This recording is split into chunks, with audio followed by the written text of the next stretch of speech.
In the spring of 1982, at Gainesville Raceway in Central Florida, the drag racing world witnessed one of the most spectacular and unforgettable moments in the sport's history. But this wasn't just any moment. It was the kind of moment that transcended the quarter mile, that made people lean forward in the stands, that entered drag racing folklore in a way few crashes ever do. This is the story of Raymond Beadle, his legendary Blue Max funny car, and the incredible moment when he flipped at mid-track, spun across concrete and guardrails, came to a stop, climbed out of the wreckage, and raised his arms to the roaring crowd as if he'd just won the championship instead of crashing spectacularly. It was a moment that perfectly captured the fearless, reckless spirit of an era, the 1980s in funny car racing, when horsepower, courage, and the willingness to push machines and the human body to impossible limits defined the sport. But to understand that moment, we need to understand the man. Raymond Beadle was not your typical drag racer. While his competitors were tuning engines and perfecting launches, Beadle was building an empire. He had won 3 consecutive NHRA Funny Car World Championships from 1979 to 1981, a feat that had made him one of the most recognized drivers in the world, rivaling even the legendary Don Prudhomme in popularity. But more than that, Beadle had transformed himself and his team into a business powerhouse. He'd trademarked the Blue Max name, negotiated appearance fees that were 4 times higher than what his competitors commanded, and built merchandising into drag racing in ways that nobody had done before. He was a driver who understood that racing was as much about showmanship and marketing as it was about speed. Yet for all his business savvy, Beadle was most famous for one thing: his ice-cold demeanor. Observers said he had ice water in his veins. Nothing seemed to rattle him. No matter what happened, a catastrophic fire, a mechanical failure, a crash, Beadle's response was always the same: no problem. The Blue Max itself was a phenomenon. It had started in 1970 as the creation of Harry Schmidt, a drag racing visionary who built what would become the most recognizable funny car in the world. Schmidt named the car after the 1966 World War I film The Blue Max, starring George Peppard, and emblazoned the flanks with the Pour le Mérite emblem, a blue enameled Maltese cross that was Prussia's highest military honor. When Raymond Beadle partnered with Schmidt in 1975, after working together on Don Schumacher's team, he brought his marketing genius to Schmidt's mechanical brilliance, and together they created a machine that was not just fast, but iconic. The car's bright blue color, the bold white stripes and lettering, the increasingly aggressive sponsorship deals, all of it made the Blue Max unmistakable. Fans traveled to tracks specifically to see it race. Beadle bought out Schmidt's interest in 1977, becoming sole owner.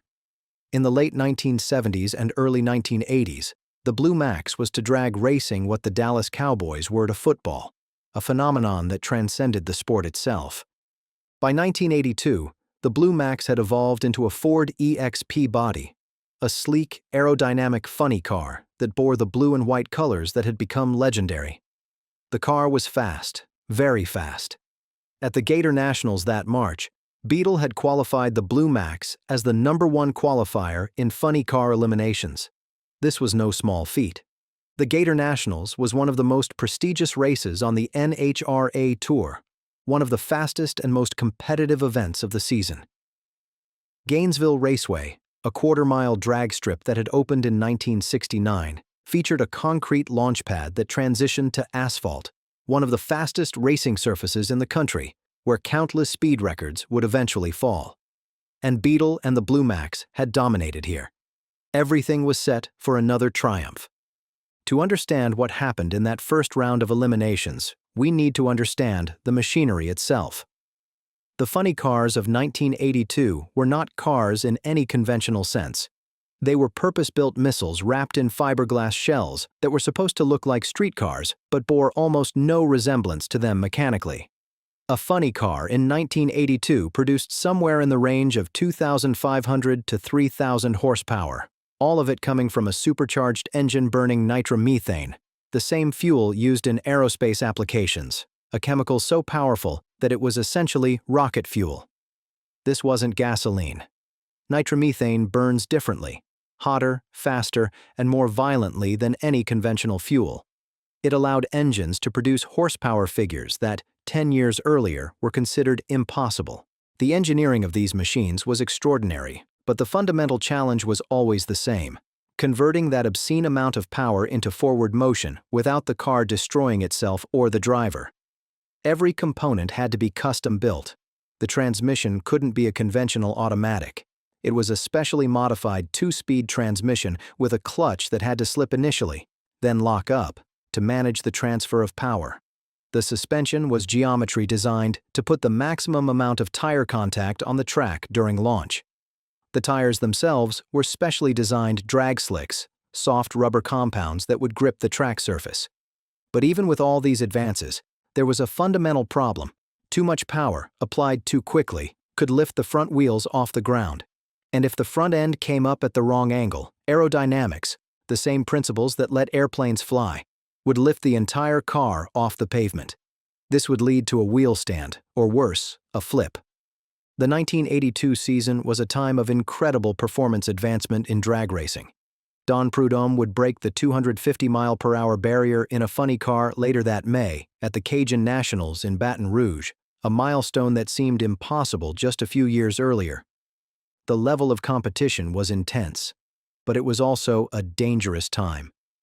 Throughout the early 1980s, spectators had seen incredible accidents: cars slamming into guardrails, parachute failures sending drivers into safety nets, fires erupting from mechanical failures, cars flipping, spinning, and tumbling.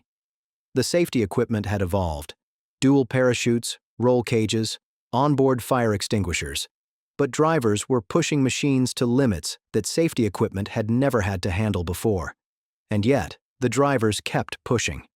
The culture of the era was one of fearlessness, almost recklessness. These were men who got into cockpits knowing that at any moment things could go catastrophically wrong. And they did it anyway, over and over again. Raymond Beadle's personality was perfectly suited to this era. He wasn't a talker. He didn't make excuses. When things went right, he was satisfied. When things went wrong, he immediately moved on to fixing them. He had built a team around himself: Dale Emery as his legendary crew chief, who had been a highly successful driver himself before a terrible crash at the 1977 U.S. Nationals forced him to step back from driving and transition into tuning. Emery's crash in Big Mike Burkhart's Camaro had broken his left arm, pierced by the fuel shutoff valve lever, and ended his driving career. But Beadle recognized his genius and brought him aboard in 1978, even while Emery's arm was still in a cast. Together, with crewmen Fred Waterbed Miller and Dee Gant, they had built one of the most dominant operations in drag racing. But Beadle's true strength was his mental toughness. In an era when drivers were starting to develop more advanced sports psychology approaches, Beadle just had an innate calm. He never seemed to get rattled. Not by competition, not by mechanical problems, not by the inherent dangers of what he was doing. This wasn't cockiness or bravado. It was genuine composure. At the 1982 Gatornationals, Beadle brought the Blue Max to the starting line for his first-round matchup. His opponent was Al Segrini in the Fabergé Super Brute Dodge Omni, a high-performing car in its own right. Segrini had actually beaten Beadle in the final at the Winter Nationals earlier that season. A battle of the fragrances, as it was called, since Beadle's Blue Max was backed by English leather while Segrini had the Brute sponsorship. The Gatornationals in Gainesville was a perfect venue for this kind of battle. The track was fast, the conditions were warm, and the crowd was massive. This was the kind of race that drew fans from across Florida, that filled the stands with spectators who knew they were about to see some of the fastest, most exciting racing in the world. At the starting line, both drivers did their burnouts, spinning their tires to heat up the rubber to improve the grip for the launch. Beadle was in the left lane in the Blue Max. Everything looked normal. Everything was set up perfectly. The Christmas tree countdown began, yellow lights descending one by one, building tension. Green light, pedal down. The Blue Max launched. For the first half of the track, everything was going right. The Blue Max was powerful, accelerating down the strip with the characteristic roar and flame of a nitro-burning funny car. But somewhere around the half-track mark, things started to go wrong. The rear tires, which were providing the traction, began to shake. Tire shaking in a funny car is a critical moment. It means the tires are losing grip, bouncing slightly instead of maintaining constant contact with the track. This happens when power exceeds traction, when the car is simply too powerful for the surface to hold. A skilled driver might recover from a slight tire shake, but this one was severe and it was getting worse. Beadle, sensing the problem, tried to correct it. He lifted slightly off the throttle, trying to regain traction, but the damage was already done. The car was starting to slide sideways. The rear tires were losing contact with the pavement more completely now. The Blue Max was drifting, rotating, pointing at an angle to the direction it was moving. Beadle tried to steer back to the center, to bring the car back under control. But the car was now moving faster sideways than forward. And then, at that critical moment when the car was sideways and moving at tremendous speed, the front end caught some air. The aerodynamics that normally pushed the car into the ground, that helped keep it stable, suddenly started to work in reverse. The front end lifted up. Once that front end started to lift, the laws of physics took over. The car rotated and suddenly, the Blue Max was climbing, literally lifting off the pavement, starting to flip. The roll cage, that critical safety structure that enclosed the driver's compartment, suddenly became the car's only defense.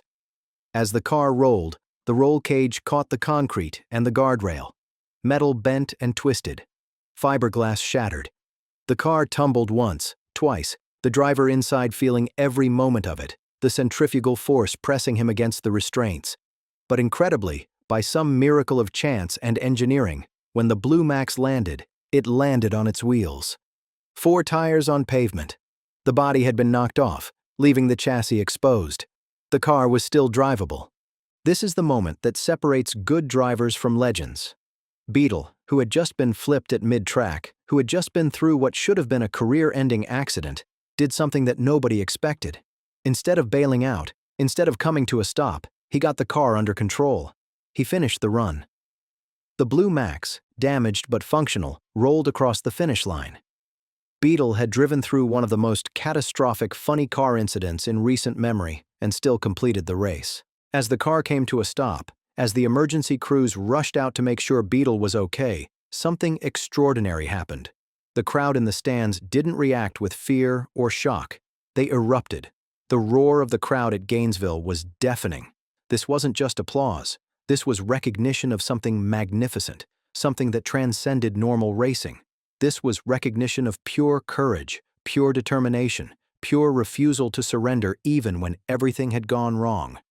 Beadle climbed out of the car. He was fine. No injuries, no pain, just a slight concern about what people thought had happened.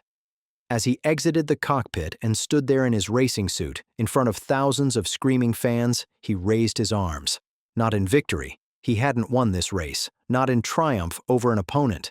There was no opponent now. The crash had seen to that. He raised his arms in acknowledgement. I'm okay. I'm alive. I'm fine. And the crowd roared even louder. When the television crew got to him for an interview, Beadle's response was quintessentially Raymond. Don Prudhomme, who was providing commentary, asked him what happened. Beadle explained that the car shook, got sideways, and dug in. Prudhomme noted that he'd been at the scene immediately after the crash and said he was more excited than the driver who had just crashed. Beadle then made the statement that would define this moment. It just hurt my feelings worse than anything else. Not, I could have been killed. Not, that was the scariest thing I've ever experienced. Not, I need to retire from racing. Just, it hurt his feelings that he couldn't hold on to the car, that he couldn't keep it straight, that he'd made a mistake. That was pure Beadle. That was the ice water in the veins mentality that had defined his era. What happened after was equally extraordinary. Teams in drag racing are tightly knit. They live out of trucks, traveling from race to race. When something catastrophic happens to a car, the usual practice is to rebuild from spare parts or wait for new equipment to be built. But the Blue Max team, with Beadle's resources and Dale Emery's expertise, had options. They headed back to their headquarters in Dallas, Texas. They stripped the damaged Ford EXP body. They made repairs to the chassis, and then they built a new body, another funny car shell, identical in capability, painted in the same iconic blue and white colors. Meanwhile, Across drag racing, the incident was being replayed, analyzed, discussed. Safety officials noted that Beadle's roll cage had performed flawlessly. The dual parachute system had worked correctly. The protective equipment had done exactly what it was supposed to do. But the incident also raised questions about the power levels in funny car racing, about whether the cars had exceeded the capability of the sport to keep them safely under control.